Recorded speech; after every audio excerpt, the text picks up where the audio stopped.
Soca Vitre, le spécialiste de la menuiserie en aluminium, des volets roulants, des vitres et des rideaux métalliques. Tinella. Aza makany Kafitsony, tongava malaky amin'ny magasin Baolay. Pour votre formation après le bac, ISA, Institut supérieur d'Antananarivo. Soca Vitre, magasin Baolay, ISA, Institut supérieur d'Antananarivo. An'olotro anao ny vaovao.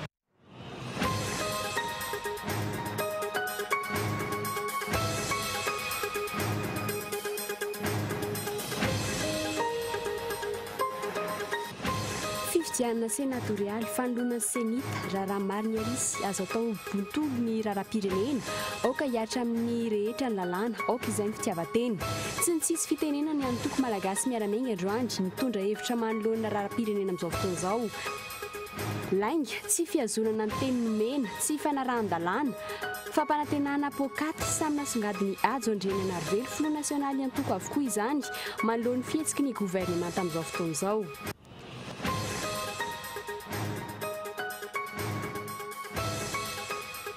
Itsidika ny Madagasikara ny filoha afrikana tatsimo Jacob Zuma amin'ny taona 2024 ho ny délégation afrikana tatsimo izay nitsidika ny prime ministre androany nilaza ho tsy mbola manana vaovao ambara momba ny filoha teo aloha tany Afrika Atsimo sy nidirany teto Madagasikara ny ministra lefitra misana ny raharay irasam-pirenena afrikana tatsimo.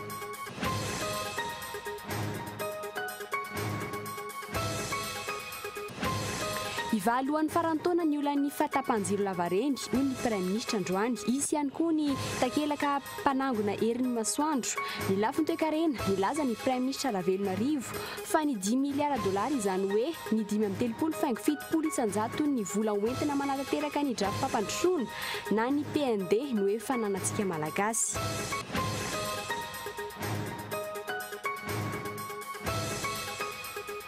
Aina hiakatra tsy ho ela ny vidin'ny taratasy famonosana taorian'ny fandrarana ny fampiasana arina plastika. Vidy taratasy ampoly isan'andro no mivery-maina amin'ny tsy fisian'ny taratasy tonga eny amin'ny mpamongady ankilany mampiena ny fanjifana hena sy ny legioma ary mampitombo ny vola lany valikena nisy fampiasana arina plastika araka ny fanazavan'izy ireo.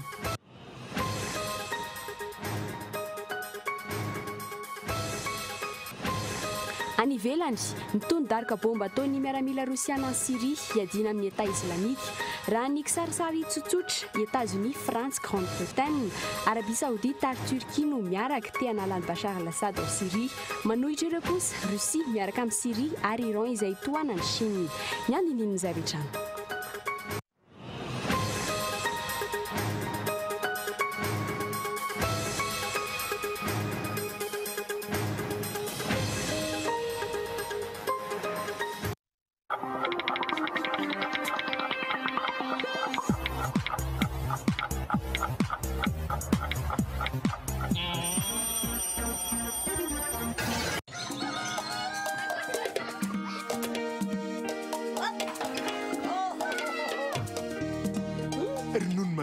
Tsara kalitao Wiam. Matsiro sy be otrikaina, Wiam dia feno vitamine A, B1 ary D3.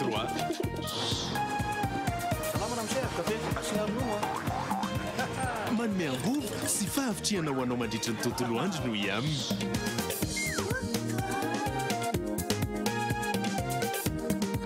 Mahasalama na ny kely na ny lehibe, na ampiry na aiza tsotra na mifangaro, tsy misy toy ny Wiam raha te havitribitrika sy akafy. Wiam, fifaliana hatrany.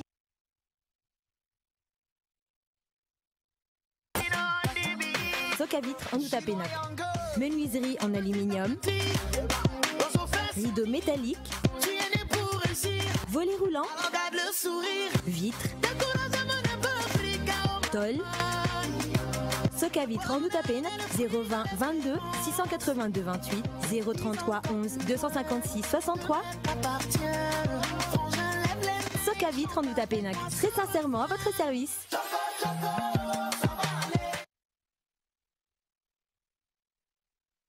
Ny hazo ny vanoko lakana, ny taninandriny ny tsara.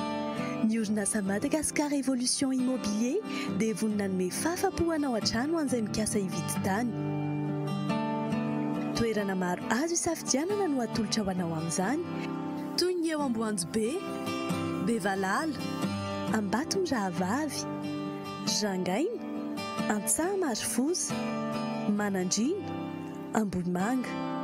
Maimaimpona ny fitsidiana ary mampandrisaina anao amin'ny fikarakarana ny taratasy rehetra.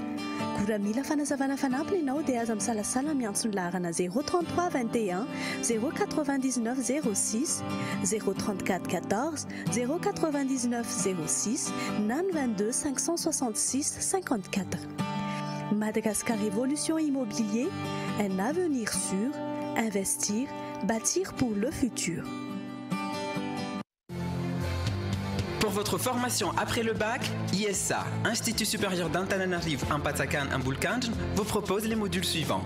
Secrétariat de direction, bureautique, informatique, filière, gestion et management d'entreprise, commerce international et opérations douanières, commerce force de vente.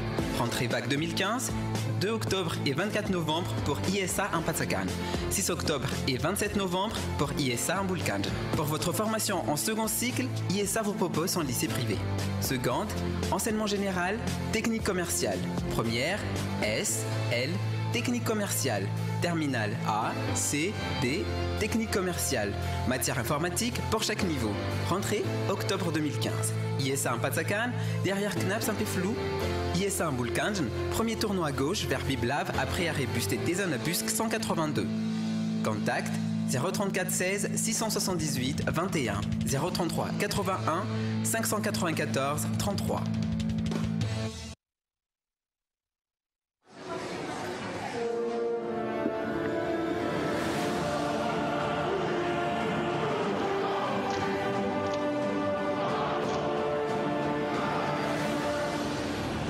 Gold.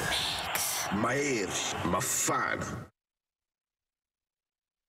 Des produits de première qualité, premier choix, marque originale, des magnifiques panneaux solaires où l'on en prend plein les yeux avec un très bon rapport qualité-prix.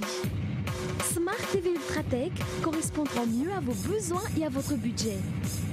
Des subwoofers top et de qualité dotés des meilleures fonctions à petit prix. Sonorisation en tonalité fidèle et extraordinaire à la pointe de la technologie. Bolay, toujours meilleur.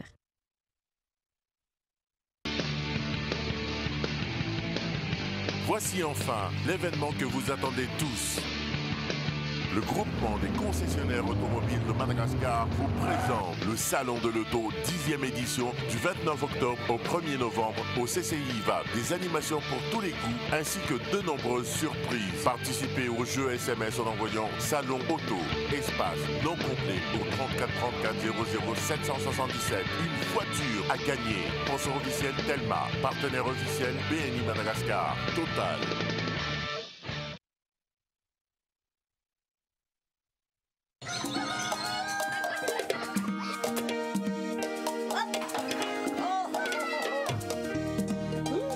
Manjman, tsara kalitao William. Matsiro sy be otrikaina, William dia feno vitamine A, B1 ary D3.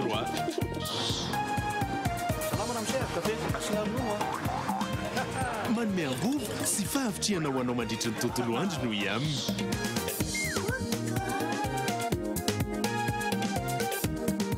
Mahasalama na ny kely na ny lehibe, na ampifiry na aiza tsotra na mifangaro, tsy misy toy ny William raha te havitribitrika sy akafy. William, fifaliana hatrany.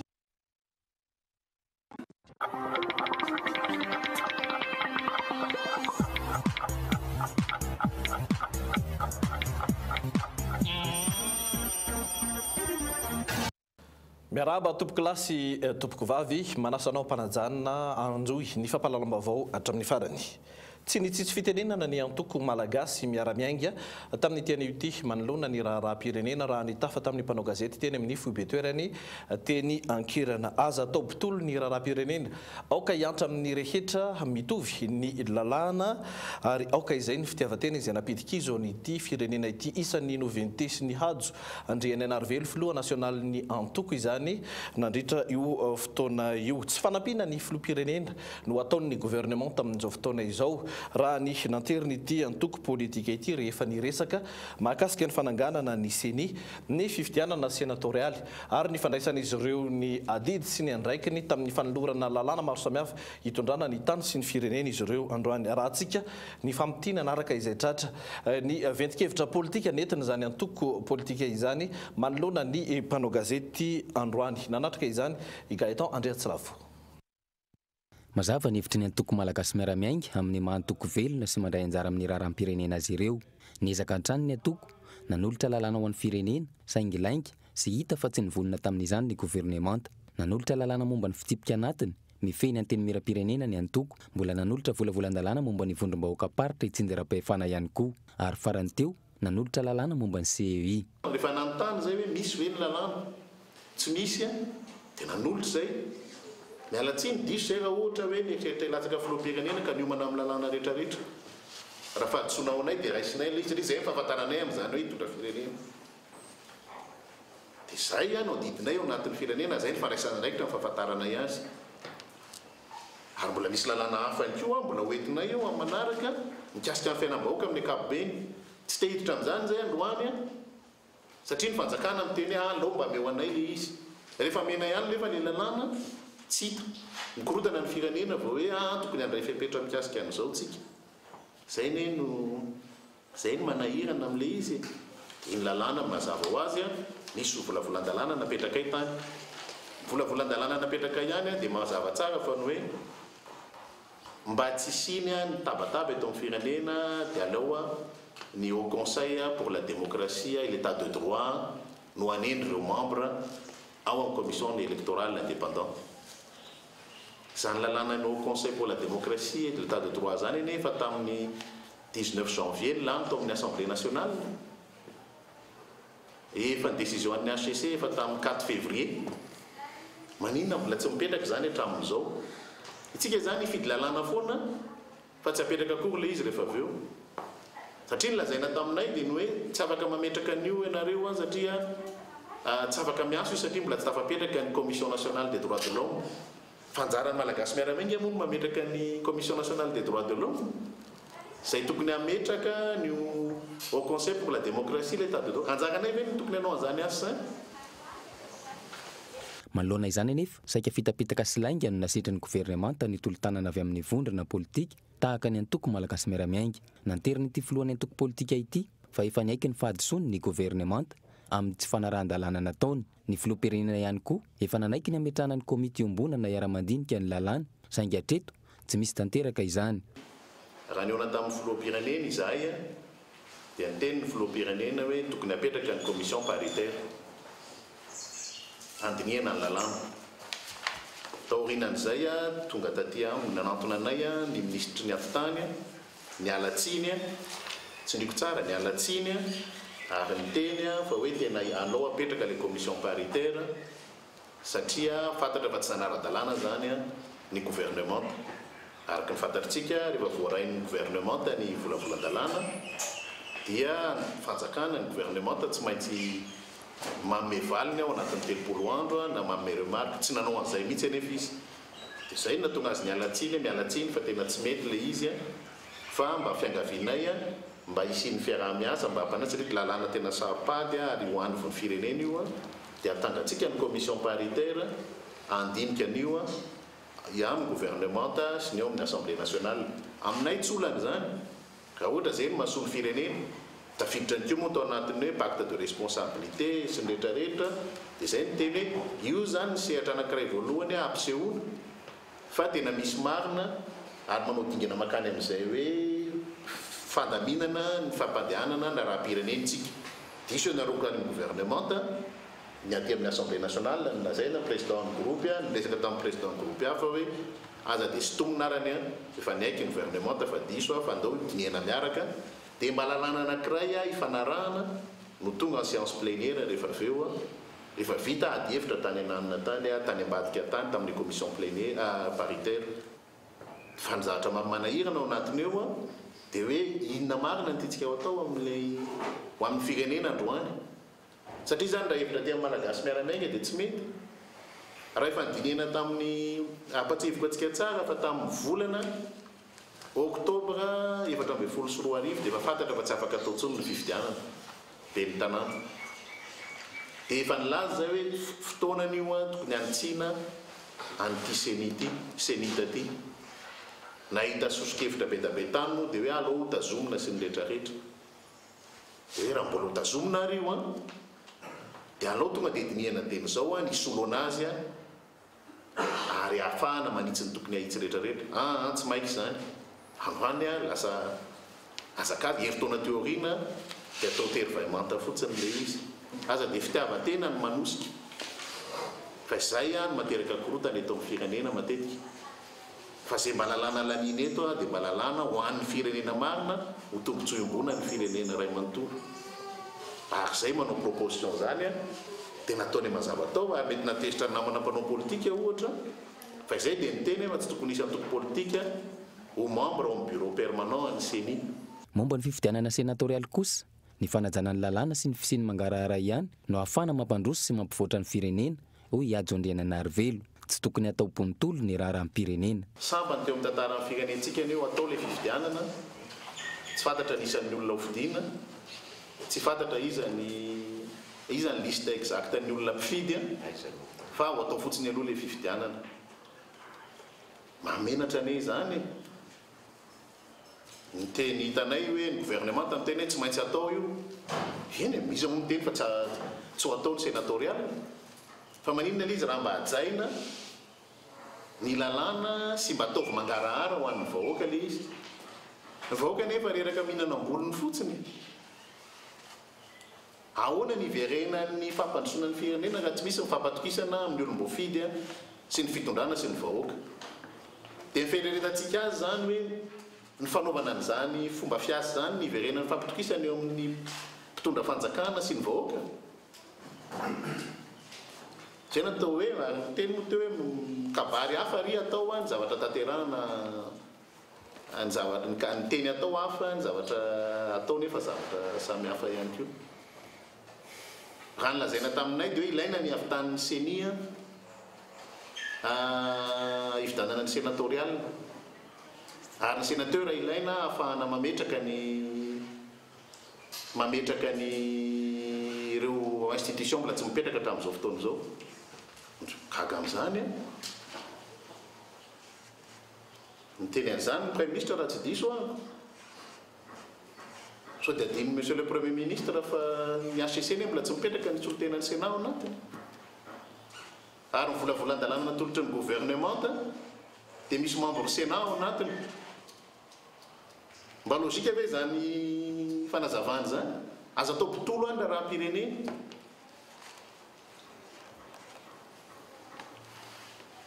Fa ho avy ny taranakitsika tia ary efa tena potika le firenena. Ary zavatra mahazo amin'ny député Maraniry azy zao dia fahitana azy mpitolo.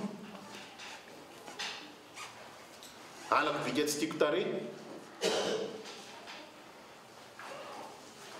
Fantatra tsara efa firy ny tompona ndraiky mpanjakana tsy hanonona anarana fa tsy mampanina raha izay naroa mpamoaka tratra nanondrana sokatra teny vato. Misy vato ane very eo tokotanina ministera tsisy tratran'ny enquête na ny gardien ministera do avelantsika fotsiny ve zany dia zany hoe netretretsika hoe tonga any fampihavana pirenentsika. Ahoana nefa antsika hiavana anatin'izany toe-tsaina zany? Raha ny zava-misy no jerena tsy ho tonga amin'ny fampihavana-pirenena isika ho hiatrany ity filoha nasionaly ny antoko malagasy miaramiainga ity. Nahitsy ny tsikera sy ny sosikevitra ho an'ny gouvernemanta nentiny ity antoko politika ity izay mbola nanipika ny fahavononan'izy ireo hitondra anjara birikiny amin'ny fampandrosoana sy ny fametrahana fitoniana eto amin'ny firenena. Nanao ahoana kosa ara ny resaka volavolan-dalàna momba ny fananganana ny CENI teny amin'ny anteny miera-pirenena. Izay ny hevitry ny antoko malagasy miaramiainga teny anivon'ny asambomera kosa fantatra fa ady hevitra goavana no nitranga teny atoerana. Ny vaivay ny ady hevitra saingy tsy nampiova zavatra loatra izany raha ny fanazavan'ny député Rivitina Jean Bosco filohan'ny voamerany antitany sy ny fitsinjaram-pahefana androany. Efa re ihany koa fa nanotona ny herin-rehetra ary nanao ny fomba rehetra mpandanina ity volavolan-dalàna ity ny ministerany atitany atreto manamarina izany ny zava-misy tsy misy miova ny mpikambana maharitra ao amin'izany mijanona ao sivy isan'izany tsy miova ihany koa ny fomba fanendrena azy raha ny nambarana ity filoha-mbaomierina iray ity arahantsika ny fanazavana mahakasika izany. Rehefa natao moa ny adi-hevitra dia nijanona ihany amin'ny hoe misy solitenan'ny assemblée sénat constitutionnel ary misy tendren'ny président de république ihany koa ny hoe apetraka ao anivon'ny membre ny toko politika dia mijanona amin'ny membre non permanent ny zavatra anankiray fahatelo izay nasina adi-hevitra dia hoe tokony hisy solitenany ny indépendant ve ilay commission non permanence sy tokony asiana tao anatin'ny texte moa zany dia hoe solitenany parti ihany no ao fa lany rehetrarehetra moa zany tao anatin'ny commission fa misy solitenany indépendant ao anatin'ny commission non permanent. Andrasana moa izany ny fanapahan-kevitry ny fivoriana izay andraisan'ny rehetra anjara amin'ny alakamisy zao mahakasika indrindra ity volavolan-dalàna ity. Raha mara ny arsy manoana tanteraka ny député lany any Kazoabo Atsimo ny antoko politika malagasy miara-miainga raha nisy nitsinety nataon'ny gouvernementa hoy ny fanazavany ity antoko nataon'ny député hoy ny fanazavany ity antoko ity dia tokony ny lalàna alako bika tsy tiako taray ary fanenjehana be fahatany tsy misy pirofo no atao amin'ny député marany arsy hoy ny antokony aviny androany taorian'ny fanadiadiana sy ny fanangonam-baovao teny fotony nataon'izy ireo tsy tokony isy ambony lalàna ary tsy tokony asiana tombosiala ny fampiarana izany raha ny fanazavana netiny malagasy miara-miainga hatrany akoatr'izay manainga ny anteny mera-pirenena anohy ny ezaka efa ataony ny antoko amin'ny ezaka anarahana ny lalàna ary manaitra ny gouvernementa ihany koa mba hanaja lalàna hatreto tsy hita taratra ny finiavana mahaolana eo amin'ny fitondram-panjakana raha ity raha marany arsy ity no jerena ny fanampanazavana mahakasika izay entin'ny antoko malagasy miara-miainga.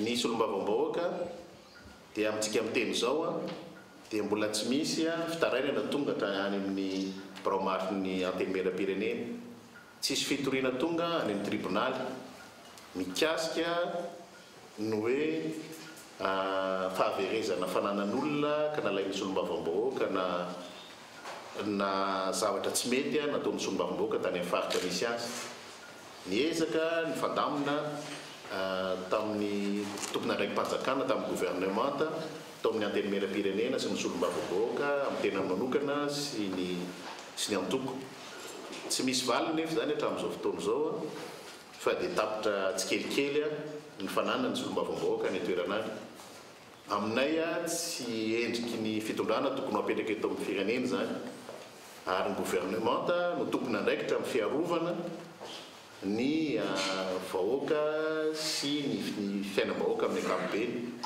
kanefa dia tsisy fepetra niraisina hatramin'izao sarotra aminay ny ino fa hiditsika ao anatin'ny fampihavanam-pirenena raha toe-tsaina somba fisainan'olo zany no entiny gouvernement io satria aminay zany fampihavanam-pirenena zany dia ny fanajana ny lalàna aloha voalohany satria izahay raha misy fitoriana raha misy zavatra tsy nety nataon'ny solombavambahoaka anay dia tokony arahana ny lalàna ary mipetraka ao ambany lalàna mandrakariva izay rehetrarehetra atao malagasy miara-miaina ary manaitra any gouvernementa io mba hanaja ny lalàna sy hanaja ny zoany malagasy tsirairay avy satria tsy izay akory nitondra filaminana eto amintsika tsy fanampiana ny filohan'ny pirenena mihitsy ny fizahozahoana na ny fampisehoan-kery fa tondra fikortanana eto amin'ny firenena ary hitantsika tsara tonga amin'ireny zavatra niseho rehetrarehetra teto amin'ny fiainana politika sy ny fiainam-bahoaka amin'ny ankapobeny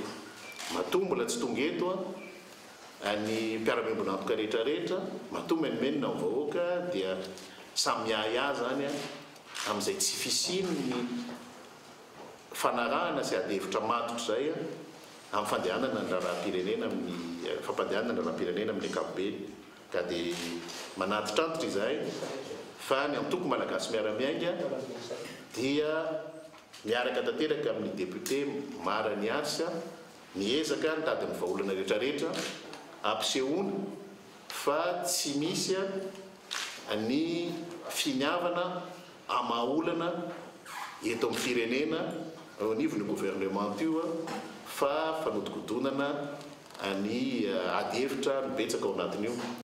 Tsy ny antoko politika iny ihany moa no manana izay fomba fijery izay fa io ihany koa ny faneho-kevitra maro samihafa miainga raha tsy resaka sika ankoatra ireo izay avy any amin'ny faritra atsimon'ny nosy ny namana mpanao gazety Zokobe Latimer Rangers androany nivoaka tamin'ny fanginany ihany koa nilaza fa tsy vahaolana ny fampiasana herisetra sy fitaovam-piadiana herisetra sy fanaparam-pahefana no ataon'ny mpitandro filaminana any amin'ny tapany atsimon'ny nosy iny raha ny fanazavany Latimer Rangers tsy misy miaino ihany koa atsakilan'izay ny fitarainany mponina izay hiarany ny asanjiolahy amin'ny manam-pahefana izay lazain'izy ireo fa manohana ny fihetsiky ny mpitandro ny filaminana any an-toerana ny 15 septambra teo raim-pianakaviana iray no nalainy ny mpitandro filaminana keriny tao an-tranony tao amin'ny fokotany Mangarivotra distrikty Tsormandidy ohatra iray neto n'ity mpanao gazety ity nilazana moa izany fa manerana ny nosy amin'izao fotoana izao ity olana ity fa tsy any ny faritra atsimo ihany io raim-pianakaviana io izay hita faty tany 20 kilometatra miala ny tranony avy eo fihetsika maro toy izany no mitranga any amin'ny faritra misy ny asanjiolahy raha ny fanazavany ary dia anaovan'ny mponina ny antoerana Antsoavo izany nanangona ny vaovao sy ny sary mahakasika izany Lili Rabiata. Ny tena mba te hanome tanana ny zareo ka dia izay le efa ny hazavaiko teo tamin'ny Premier ministre Kolo Roger defa tsy ohatran'io le izy Mathias hoe maro be ny zavatra tiany vahoaka hapoitra amin'ny fitondrana mahefa fa saingy tsy misy biaino izany. Asatsika ny faneho-kevitra avy amin'ny mpitandro ny filaminana sy ny vaovao rehetra manodidina an'izany fitarainana maro samihafa izany vita tamin'ny tianio ity ny famindram-pahefana teto amin'ny commune Antananarivo renivohitra omaly kosa no totosa ny famindram-pahefana tany amin'ny commune Ambonivohitra Antsirabe izany famindram-pahefana teo amin'ny mpikambana amin'ny délégation manokany tanàna Antsirabe izay notarehan'ny PDS Razafiarson Nicolas ny ben'ny tanàna vaovao voafidy tany an-toerana Paul Razanakolona izay candidat avy amin'ny transport kolona ary mpikambana amin'ny bureau politique ny vondrona politique miaradia amin'ny malagasy miara-miainga moa zany ity ben'ny tanàna n'Antsirabe vaovao ity tonga nanatrika izany famindram-pahefana izany avokoa moa ny ankamaroan'ireo ery politika rehetra ny antoerana ny solon-tenam-panjakana nahitana ny préfet ny polisy ihany koa tany ihany koa ireo candidat rehetra izay nirotsaka ifaninana akoatra ny candidat avy ao amin'ny antoko team moa zany izay tsy nanatrika izany ny ben'ny tanàna n'Antsirabe vaovao izay avy hatrany dia nanao antso ho amin'ny fanambarana ny hery sy ny firaisan-kina ary ny fifanomezan-tanana amin'ny fampandrosoana n'Antsirabe tamin'ny lahateny voalohany izay nataony arahantsika tahaka izao izany. Miteny aminareo aho fa vonona hiara-iasa aminareo ary raha ilaina aza ireo mbola tsy tonga raha ilaina ny anatonako azy vonona anantona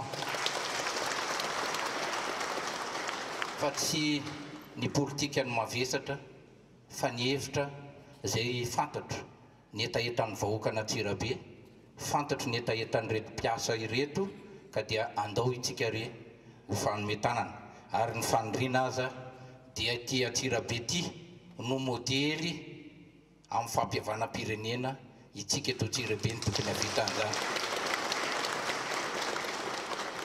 ka dia vonona ny tenako hiara-iasa aminareo rehetrarehetra. Ny faharoa dia raha ilaina amin'ny fampandrosoana tsy maintsy miara-miasa ny fanjakana ny ben'ny tanàna.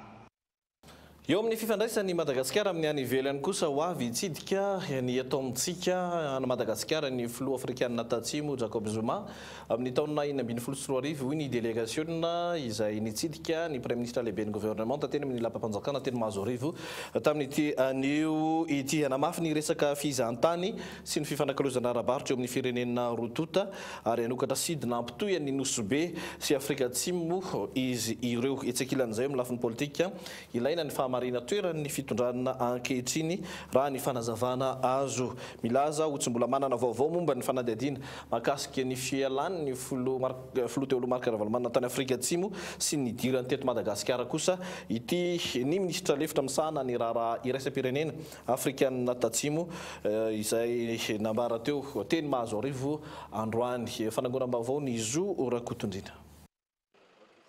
Milaza tsy mbola manana vaovao ambara momba ny fanadihadiana mahakasika ny fomba ny alan'ny Marc Ravalomanana tany Afrika Atsimo sy ny dirany teto Madagasikara ny ministra lefitra misahana ny raharaha iraisam-pirenena afrikanina tatsimo amin'ny fotoana manaraka no resahana momba izany raha nambarany androany.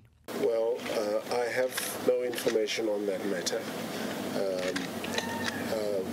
Tsy manana vaovao momba izy resaka izay aho tonga aty izahay mba hijery ny ho avy ny zavatra resahanao dia andraikitry ny fitsarana afrikanina tatsimo ka tsy afaka mamaly izany aho. Ny afaka ambarako dia ny hoe rehefa miverina any aho dia hiresaka ny momba izay amin'izy ireo amin'izay za vao manana avaly teny ho anao. Ny azoko lazaina dia ny hoe mila mitady fahamarina toerana ara-politika ny vahoaka malagasy eo ihany koa ny ezaka tokony tadiavana ny fahamarina toerana ara-toekarena. Their efforts at attaining economic stability in Madagascar. Isan'ny zava-dehibe tamin'ny fihaonan'androany ny nahafantarana fa anampy an'i Madagasikara amin'ny fiarovana ny sisintany ny Afrikanina tatsimo. Anampy tosika amin'ny resaka fitaovana ny Afrika Atsimo saingy tsy mbola voafaritra mazava hoe toy inona izany. Itsikilan'izay amafisina ihany koa ny resaka fizahantany eto Madagasikara. Hosokafana tsy ho ela ny sidina mampitohy an'i Afrika Atsimo sy Nosy raha ny voalaza androany. Ho fanamafisana izay fiaraha-miasa izay ho tonga hitsidika aty Madagasikara ny filoha Afrikanina tatsimo Jacob Zuma amin'ny taona 2012 raha nambaran'ny praiminisitra androany. Namaranana ny resaka teo moa zany dia ny tongavany filohan'ny Sud-Afrique zany aty Madagasikara Jacob Zuma amin'ny taona ho avy. Zay moa zany dia manamarika ny hanamafisana ny fiaraha-miasa tanteraka zany amin'ny Afrique du Sud sy Madagasikara. Dia efa vonona izahay handray anareo amin'ny kafaliana ampitiavana ao anatiny izany rehetra izany ka dia tongava ianareo. Ankoatr'ireo isan'ny nitondrana ady hevitra ihany koa ny momba ny fifanakalozana traikefa amin'ny resaka fambolena. I Afrika Atsimo izay isan'ny sangany amin'ireo firenena afrikanina amin'ny resaka famokarana manaraka toetrandro sy ny teknôlôjia raha toa ka mbola tsy mitrandraka afa-tsy ny 10 isanjaton'ny tany azo ambolena i Madagasikara hatramin'izao. Ivadika pejim-baovao hafa tanteraka kosa isika ny tombony tinady amin'ny taratasy kely kosa na mihena ny tolotra amin'izany ahina hiakatra tsy ho ela ny vidin'ny taratasy famonosana na ny emballage taorian'ny fandrarana ny fampiasana ny arona sachet madinika izany ankilan'izay mampiena ny fanjifana hena sy ny legioma ihany koa ary mampitombo ny vola mivoaka amin'ireo mpivarotra ny tsy fampiasana intsony ny sachet eny an-tsena fanadihadiana nataony Lili Rabiata. Ety mahazo miroso amin'ny fampiasana taratasy kelikely mpivarotra hialana amin'ny arona sachet. Ny mpivarokena ihany hatreto no mahita vahaolana amin'ny tsy fampiasana sachet. Mbola olana kosa ny tsy fisian'ny solon'ny sachet ho an'ny mpivarotra anana sy legioma. Tokony tsy ampiasa an'ilay sachet tsony zany satria ilay didy efa mivoaka hoe tsy azo ampiasaina ilay sachet. Nefa ilay olona tsy mety raha tsy asiana tsy solony tsisy ninina tsy mety tony raha tsy asiana sachet izy fa asivy solony aloha ilay izy zany zay tsy afaka mampiasa ny tony. Emballage reny dia zao no asolona anazy. Misy magnotany any hoe ngaty tsisy sachet tony dia tsy tsona sachet dia zay. Ianao zao ohatra mbola mahita sachet zay zay zao amina sachet tamin'ny herinandro reny dia tsy maintsy lanina nefa atao very fotsiny nefa vidina vola reny dia mandany amin'ireny tsy mahafa. 300 ariary hatramin'ny 1000 ariary ny kilao andraisan'ny mpamongadiny taratasy sy ny gazety tota amidy amin'ny mpivarotra mofo. Manodidina ny 1000 ariary hatramin'ny 2000 ariary kosa avy eo no amarotana arakaraka ny karazany. Efa manomboka miaina ny taratasy tonga eny amin'ny mpamongady ankehitriny raha toa ka efa mitombo ihany koa ny tinady. Mpividy taratasy amin'ny 10 isan'andro no mivery-maina amin'ny tsy fisian'ny taratasy tonga eny amin'ny mpamongady. Mpividy aloha zany zao dia tena betsaka mpividy taratasy fa ny entana amidy tsy misy. Tsisy manatitra mihitsy hatrany etolohany hoe tsisy sachet dia tsisy mpanatrika entana mihitsy zay. Taratasy nefa tsisy manatrika entana vao mifantatry ny olona hoe tsisy sachet dia tsy haiko anasoratra vidiny entana zany raha reny tena marina dia ahitsony aloha. Misy velin dia misy journal dia misy cousset ohatry tony zany le cousset malama. dia tony tsy mety atao cornera fa mivao azy fa le velaino be mpitady atao cornera. Fantaniana vaovao no nateraky ny fandrarana ny fampiasana arona sachet ho an'ny ankamaroan'ny mpivarotra. 4 ariary ny kilao gazety tota vidin'ny mpivarokeny iray ampiasain'ny tontolo andro ary atoka 900 ariary ny finosana sachet teo aloha. Hatreto, mifidy ny ampiasa ao ambalazy ny mpivarotra mamono mofo na hena na lafo aza noho ny safidin'ny mpanjifa tsy ampiasa gazety. Fanadihadiana ara-tsosialy no anoizantsika ny fampahalalam-baovao efa ho avy ny fotoam-pahavaratra ny fotoana isian'ny orana omentsika lanja manokana indray ny asa madinika iray androany mifandraika indrindra amin'izay fa maro amin'izao fotoana izao ireo mpiretan-drazana no miazakazaka mampanamboatra ireny karazana elo samihafa ireny ny elo vita sinoa moa no be dia be ary maro amin'izao fotoana izao no mamoaka ny elo vita sinoa ao an-tranony ary miezaka manamboatra sy mikojakoja izany mba ho ampiasaina indray amin'ny volana novambra sy desambra ary janoary fotoana izay avin'ny orana fanadihadiana soniaviny Mikael Ramarolaha.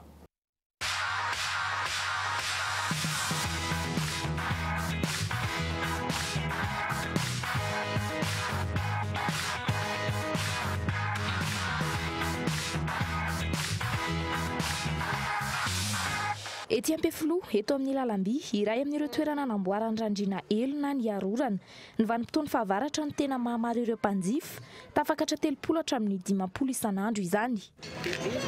Rehefa ohatra hoe anatin'ny fahavaratra zany tsy araka aza ny asa atao raha ohatra hoe eto ny asa dia tena osika zany no manafitra elo eto na avany na avany atsimo na fahavaratra tsy maintsy zay zany nenanao aza mila tsisy ohatra moa mandeha makany analakely no mandeha mivaka dia fa ila tsisy varotana raha dia lany andro manamboatra ny lian'olona siny zay zany. Ampefiloha 17 hektara isotry Analakely ireo toerana ivezivezeny isan'andro miantsoantso mitety ireo tokantrano maro samihafa tsy mora ny asa saingy fitaovana tsotra toy izao kosa no entiny randrina isan'andro hanamboarana ireo elo ireo. Fanapahana na hatramina taribia na fanerena ohatra hoe tapahana zany ty zavatra ty dia raha tsisy an'ity zany dia tsy mahatapaka tanao io ohatra hoe anety an'ity taribia ty ianao dia raha tsisy an'io dia tsy tapaka ity indray apansa ty fanerena dia maro toa misy mafimafy zany le asa na mamatsika dia mila an'ity dia ny lamba mila eto zay angamba no azoko resahana ny tsy mividy fitaovana anamboarana elo vaovao randrina fa ireo efa tonta na ireo okazion no vidiny ka iny no anamboaran'ireo elo noho ny fikirizana sy ny fankafizana ny asa tena izay tsy ambaratelo raha nambarana hatrany. Tsy ataoko martivy zany le manao an'le asa satria mamety amo tsy anavoko zavatra ohatran'ny hoe eritreretiko fa rehefa manao zany dia za koa mivarotra dia tsy maintsy mahazo vola foana na mety morony ana na mety kiraha fo dia le fahaizako zany no metiko anarina anazy zany hoe teknika tokony avozomina zany dia mandeha araka amin'ny fahamarinana tsy mivaribadika manao zavatra tsara dia normal dia misy foana ny fifandraisana dia vita an'le client ianao izy ndeha zany mitady namana hoe rangahy iny mahavita za ohatry zao milamina azy ny fiaina. Toerana maro ankoatra an'Antananarivo no efa nandalovany tamin'ity City izay ny efa nilomanosany 20 taona tao anatin'izay tsoroany mandidy ramena hatrany Ambohitromby ho an'ny randrina saika mivadika vola ny 100 isan-jato ireo fitaovana hoentiny manamboatra elo isan'andro. Raha tsy azoko amin'le manamboatra le vola dia azoko amin'reto fitaovana reto azonao satria ilay mpiaza vola daholo zany reo vao miala eo ndraindray tsy misy ohatran'ny ty ndraindray tsy misy ohatran'ny ty ndraindray tsy misy ohatran'ny ty na dia ataoko hoe ohany akiray ohatran'ny ty za dia tsy mety ilain'ny olona amiko foana zany le fitaovana manontolo manomboka amin'ny 900 ariary kosa ny fanamboarana elo hatramin'ny 500 ariary efa nahavitany trano any ambanivohitra hatramin'ny fividianana akoho amam-borona ity asa fanamboarana elo ity. Iapita amin'ny maresaka iraisam-pirenena isika mitoy ny daroka bomba ny Syrie amin'izao fotoana izao ary mitoy ihany koa ny hetsika ataon'ny miaramila Rosiana hatramin'ny omaly nampiakapeo ny gouvernement turc fa nisy ny fidirana antsokosoko zany hoe fidirana tsy nahazahona lalana nataony tafika Rosiana ny fiaramanidina izany tamin'ny faritry ny abakabaka turc tamin'ny tao anatin'izay daroka bomba izay ary meloin'izy ireo izany amin'izao fotoana izao tsy mbola ahitamba olana fa mbola mienjana ny tady eo amin'ny fomba hiatrehana ny ady amin'ny État islamika eo amin'ny États-Unis, Russie. Arahantsika ny fanadihadiana amin'ny sariny France 24. C'est un chasseur russe comme celui-ci qui aurait pu déclencher les États-Unis, France, Grande-Bretagne, Arabie Saoudite ary Turquie no miaraka te hanalany Bashar al-Assad ao Syrie mialohan'ny ady atao amin'ny fanjakana islamika. Manohitra ireo kosa i Russie miaraka amin'ny Syrie ary Iran izay toanan'ny Chine ihany koa. Tafiditra amin'ity ady ity ataon'ny fanjakana islamika ity avokoa ankehitriny ireo firenena matanjaka maneran-tany. Ny zava-misy ankehitriny mietsika mandaraka boba ireo heverina fatoby hiafaran'ny fanjakana islamika ny Rosianina. Tsy ekeny tandrefana izany fihetsika izany noho ny ayahin'ny États-Unis sy France amin'ny fomba isafidianan'ny Rosianina amin'ny toera-darovana bomba ireo. Fanohitra ny Bashar al-Assad no tafian'ny Rosianina fa tsy ny fanjakana islamika no tandrefana. Omaly napiakapeo i Turquie rehefa nanambara fa niditra ntsokosoko tamin'ny faritry ny abakabaka turk ny fiaramanidina mpiady Rosianina. Entitra araka izany ny firenena turk nampitandrina ny Russie mba tsy hiverenan'izany intsony raha tsy izany tompona andraikitra amin'izay mety ho zava-mitranga aorinan'izay ny firenena Rosianina. Etsakilany mampafantatra ny fianakaviam-be iraisam-pirenena ny tafika Rosianina fa toby famaharan'ny fanjakana islamika no tafian'ny Rosianina fa tsy mpanohitra ny Bashar al-Assad. Naterin'ny filoha frantsay François Hollande kosa fa tokony hiezaka ampitovy tany dokanga ny fianakaviam-be iraisam-pirenena manoloana ny tsy ady ombonan'ity ary hatreto tsy mbola namany France sy Russie fa namany Bashar al-Assad. Araka izany tsy mbola mahita teboka iombolana ny firenena matanjaka momba ny fomba hitondrana ny ady any Syrie.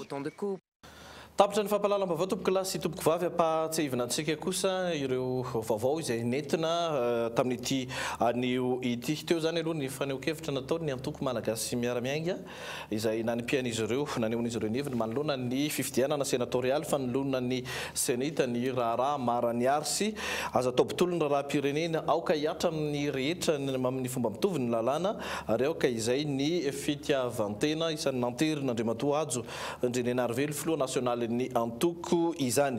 Itsidika ny Madagasikara kosa ny filoha afrikanina tatsimo Jacob Zuma amin'ny taona 2024 raha ny vaovao nisongadina tamin'ny fionan'ny Prime Ministre Jean Ravelonarivo tamin'ny délégation nanotarehan'ny ministre lefitra afrikanina tatsimo misahana ny raharaha iraisam-pirenena tonga teny mahazo arivo tamin'ity anio ity lany teo anivo ny Assambomiera teny amin'ny teny miara-pirenena kosa ilay volavolan-dalàna avy amin'ny gouvernement tsy nisy fanovana izany raha ny fanazavan'ny ny solomavim-baoka Rivitina Jean Bosco filohan'ny voamierany tany sy ny fitsinjara pahefana iverenantsika raha pitsy kosa lalindalina kokoa anatin'ny fampahalalam-baovao ny filazana Prime Ministre androany fa dia iva alohan'ny faran'ny taona ny olan'ny délestage izay no vaovao isan'ny hojerentsika raha pitso izany.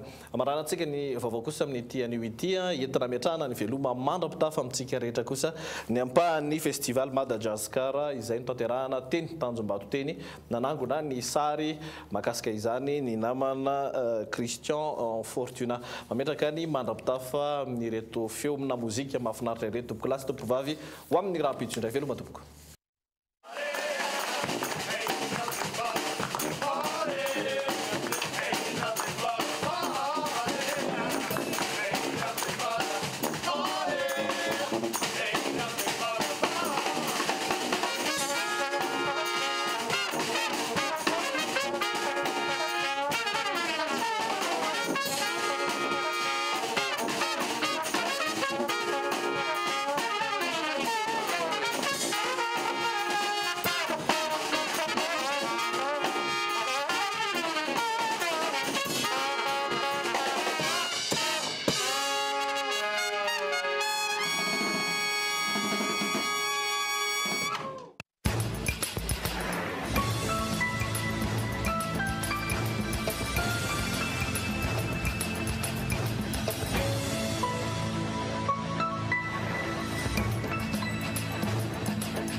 Vitre, le spécialiste de la menuiserie en aluminium, des volets roulants, des vitres et des rideaux métalliques. Tinella. aza makany akafitsony tongava malaky amin'ny magasin Baolay. Pour votre formation après le bac, ISA, Institut supérieur d'Antananarivo. Ny fampalalam-bavao ny arahanao tamin'ny Sokavitra, magasin Baolay, ISA, Institut supérieur d'Antananarivo.